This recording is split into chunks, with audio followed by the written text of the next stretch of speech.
जंगली लोगों के बीच फंस जाता है। जंगली लोगों से बचने के लिए उसे एक गेम खेलना होगा। उसके सामने 5 ग्लासेस हैं। जंगली लोग पहले ग्लास के नीचे पत्थर रख देते हैं। अब वो इन्हें घुमाएंगे। उसे बताना है कि पत्थर यानी रॉक कौन से ग्लास के नीचे रखा है। आप भी ध्यान से देखिए।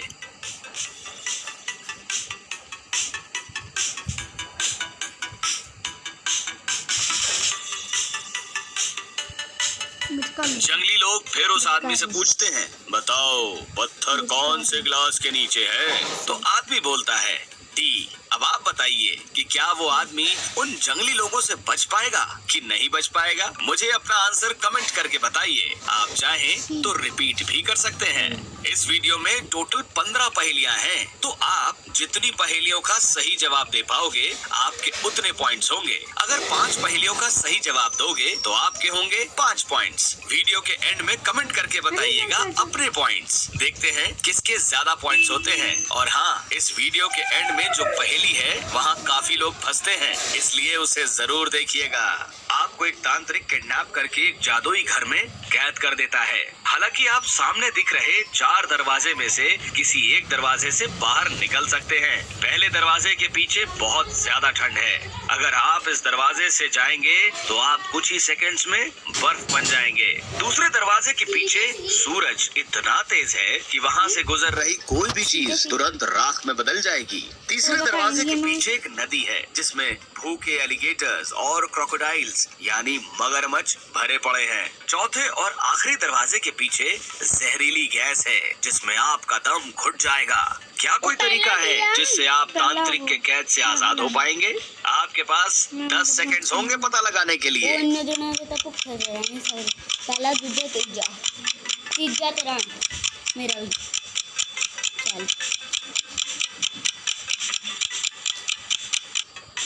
कॉमन सेंस लगाना था। शाम का इंतजार करो और जब सूरज ढल जाए तो दूसरे दरवाजे से निकल लो।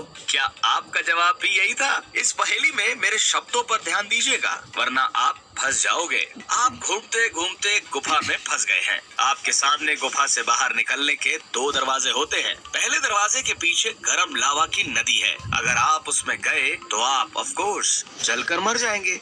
दूसरे दरवाजे के पीछे -30 डिग्री के ठंडे पानी की नदी है। इस दरवाजे से अगर आप तैर कर गए तो आप पानी में बर्फ बन जाएंगे और आपकी मौत हो जाएगी। आपके पास कोई सामान नहीं है और आप अकेले हैं। बताइए कि आप कौन सा दरवाजा चुनेंगे गुफा से बाहर आने के लिए। और जैसा कि मैंने बताया, मेरे शब्दों पर ध्यान जरूर दीजिएगा वरना यहाँ आपका पॉइंट नहीं बढ़ेगा। स्टार्ट। जे पिघली हो बेटा ये उठते जाऊंगा जो ठंडा हो गया पैरा देना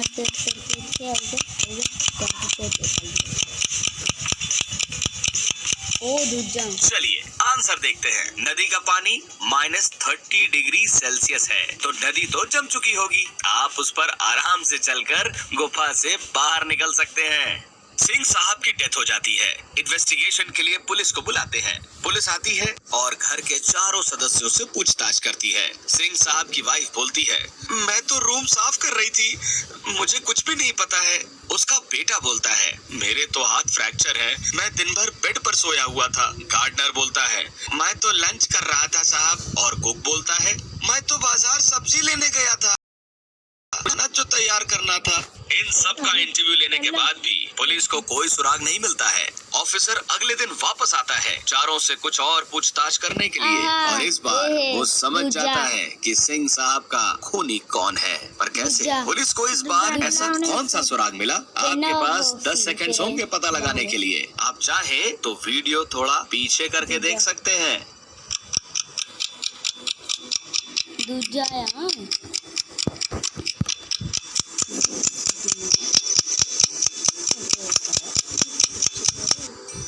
खूनी सिंह साहब का बेटा है। जब पहले दिन ऑफिसर आया तो इसका राइट हैंड फ्रैक्चर्ड था, लेकिन दूसरे दिन इसने पट्टी लेफ्ट हैंड में लगाई हुई थी। यानी ये बस नाटक कर रहा था। खून इसी ने किया है। क्यों? था ना मजेदार? पुलिस ऑफिसर विपुल बहुत ही घमंडी था। एक दिन उसका मर्डर हो जाता है। डिटेक्टिव क्राइम सीन पर पहुंच जाता है। उसे विपुल के पॉकेट से एक पर्ची मिलती है जिसमें ये लिखा था। डिटेक्टिव को 3 लोगों पर शक जाता है। साफ सफाई करने वाला राज, जेल का कैदी अमित और दूसरा पुलिस वाला तेज।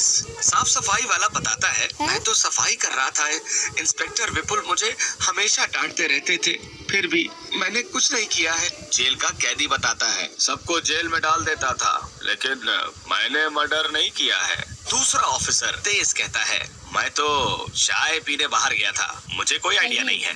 डिटेक्टिव विपुल के पॉकेट से मिली पर्ची को वापस से देखता है और समझ जाता है कि खूनी कौन है। क्या आप बता सकते हैं खूनी कौन है? तीजा, मेरे ख्याल में तो तीजा ही है। कहाँ है खाना? तीजा नहीं दूजा। खूनी साफ सफाई करने वाला राज है। विपुल के पॉकेट से जो पर्ची मिली उसमें लिखे अल्फाबेट में -1 कर दीजिए। एस से पहले आर आता है, बी के पहले ए आता है और के पहले जे आता है, यानी राज। राज डिटेक्टिव के हाथों पकड़ा जाता है। दुकान से जैसे ही मालिक बाहर जाता है वैसे ही एक कस्टमर काउंटर पर रख के 500 रुपए चुरा लेता है। कुछ देर में जब दुकानदार वापस आता है तो कस्टमर वही 500 रुपए देकर दुकानदार से 350 रुपए का सामान खरीदता है और दुकानदार उसे उसके सामान के साथ बाकी के 150 रुपए भी वापस देता है। दिमाग लगाइए और बताइए कि दुकानदार का टोटल कितने रुपए का नुकसान हो गया। आंसर देखने से पहले अपने आंसर कमेंट करके बताइए। 500 तो ज्यादा। हाँ। दुकानदार के 500 रुपए का ही नुकसान हुआ है। कैसे? कस्टमर ने 500 रुपए चुराए पर उसने 500 दुकानदार को वापस भी कर दिए, यानी टोटल नुकसान 500 रुपए का ही हुआ। 350 का सामान और 150 रुपए कैश। आपका यहाँ पॉइंट बढ़ा या कंफ्यूज हो गए? यहाँ एक आदमी को रास्ते में एक वॉलेट पड़ा मिलता है। उस वॉलेट पर एस लिखा होता है। वो आदमी उसी जगह पर एक नोट छोड़ देता है, ये लिख के कि जिसका भी ये वॉलेट है वो सेक्टर 8 में रोहित के घर आ जाए। अगले दिन उसके घर 4 लोग आते हैं और चारों कहते हैं कि वो पर्स उनका है। रोहित असली ओनर को पहचानने के लिए उनसे कुछ सवाल पूछता है। आप लोगों का नाम क्या है? पहला लड़का कहता है शुभम, दूसरा वैभव, तीसरा साकेत और चौथा श्याम। रोहित फिर दूसरा सवाल पूछता है, ये वॉलेट आपने कब खोया था? पहला आदमी कहता है दोपहर में घर जाते वक्त। दूसरा, जी दोपहर में स्टेशन जाते वक्त। तीसरा, दोपहर में जब दोस्त से मिलने गया था तब। और चौथा, शाम को जब मैं सब्जी लेने गया हुआ था। रोहित को अब भी 2 लोगों पर शक जाता है और वो एक सवाल पूछता है, वॉलेट कौन से कलर का था? पहला आदमी कहता है ग्रीन, दूसरा ब्राउन, तीसरा ब्राउन और चौथा भी ब्राउन ही कहता है। रोहित को अब समझ में आ जाता है कि बैग किसका है। क्या आप समझ पाए? आंसर देखने के पहले अपने आंसर कमेंट करके बताइए।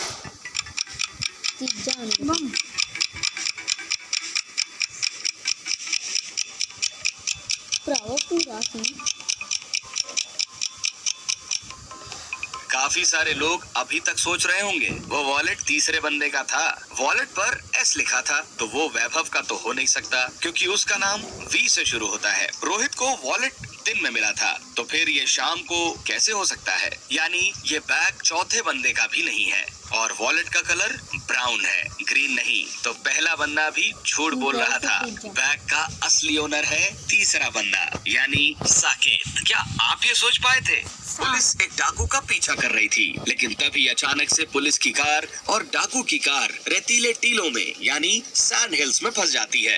डाकू कार से निकलता है और सामने वाले गांव की तरफ भागता है और गायब हो जाता है। जब तक पुलिस वहां पहुंचकर देखती है तो उन्हें समझ नहीं आता कि डाकू कौन से घर में जाकर छुप गया है। क्या आप ध्यान से देखकर बता सकते हैं कि डाकू कौन से घर में छुपा होगा? आंसर देखने से पहले अपने आंसर कमेंट करके बताइए। और एक खिड़की खुली है ते नाले ना उत्थे बहुत काला है। इत्थे देख, इत्थे दा चिट्टा चिट्टा है, इनको बनता है। नहीं ना बड़े लगन। बाकी घरों में पैरों के निशान उस घर के गेट तक जा रहे हैं, लेकिन गेट तो बंद है। लेकिन अगर आप पैरों के निशान को ध्यान से देखेंगे तो घर डी के पैरों के निशान खिड़की की तरफ जा रहे हैं। मतलब डाकू जरूर इस खिड़की से घर के अंदर घुस गया होगा।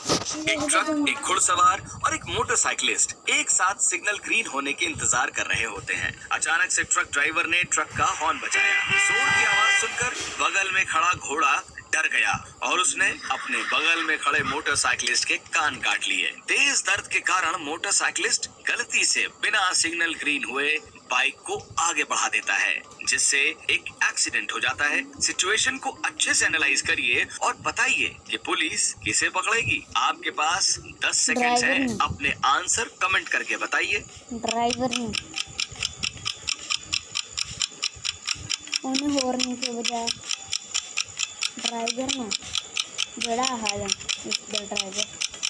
अगर आपने मोटरसाइकिलिस्ट सोचा तो आपका यहाँ 1 पॉइंट बढ़ेगा।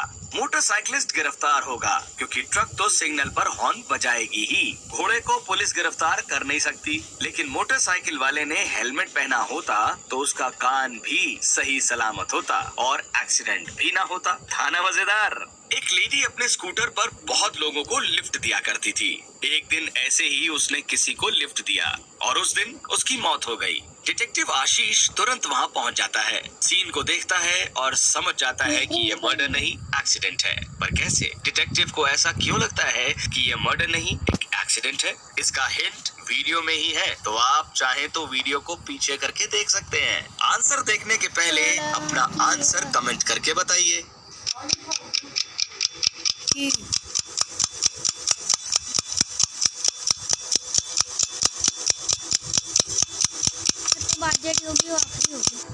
रिडल सॉल्व कर पाए या अभी भी सोच ही रहे हो?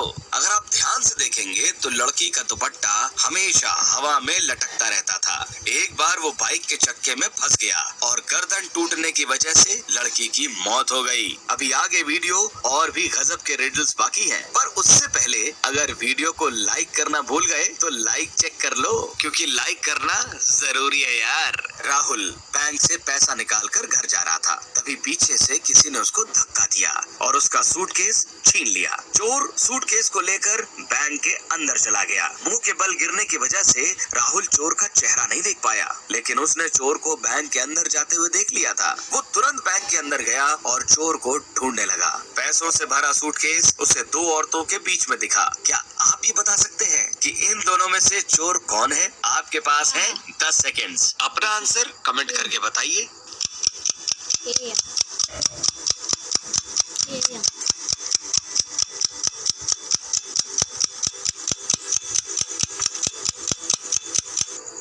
पता लगा पाए?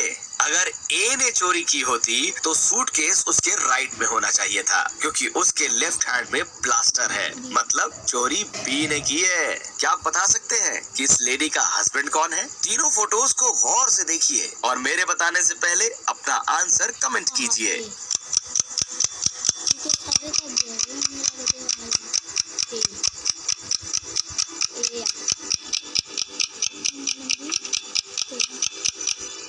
अगर आप ध्यान से देखेंगे तो लड़की के हाथ में जो ब्रेसलेट है वैसे सेम डिजाइन का नेकलेस इस आदमी ने पहन रखा है, तो यही है इस लेडी का हस्बैंड। सौम्या पुलिस स्टेशन जाकर अपने बेशकीमती नेकलेस की चोरी की कंप्लेंट दर्ज करवाती है। सौम्या काफी गुस्से में थी। पुलिस जब उसके घर पर आई तो उन्हें चोर के अंदर घुसने का कोई सबूत नहीं मिला। न कोई ताला टूटा था और न कोई गेट टूटा हुआ था, सिर्फ एक खिड़की का कांच टूटा था। रूम का सारा सामान पूरी तरह बिखरा पड़ा था और जमीन पर पैरों के निशान भी थे। अगले दिन सौम्या को पुलिस गिरफ्तार कर लेती है, फ्रॉड यानी झूठे केस को फाइल करने के इल्जाम में। पर क्यों?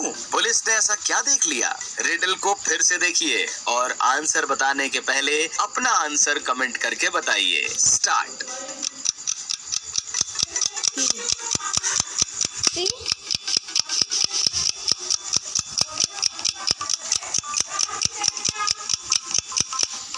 ओवर। पुलिस को विश्वास हुआ कि सौम्या झूठी है, क्योंकि रूम की खिड़की रूम के अंदर से तोड़ी गई थी। अगर वो बाहर से टूटी होती तो फर्श पर कांच बिखरे पड़े होते। इन तीनों रास्तों को ध्यान से देखिए और मुझे बताइए कि आप कौन सा रास्ता चुनेंगे। पहला रास्ता नुकीले बर्फ का है, दूसरा रास्ता गरम लावा का है और तीसरा रास्ता जलते हुए कोयले यानी कोल का है। आंसर देखने से पहले अपने आंसर कमेंट करके बताइए। क्या की मैं करूँगा लावा में एक बार मैं एक बार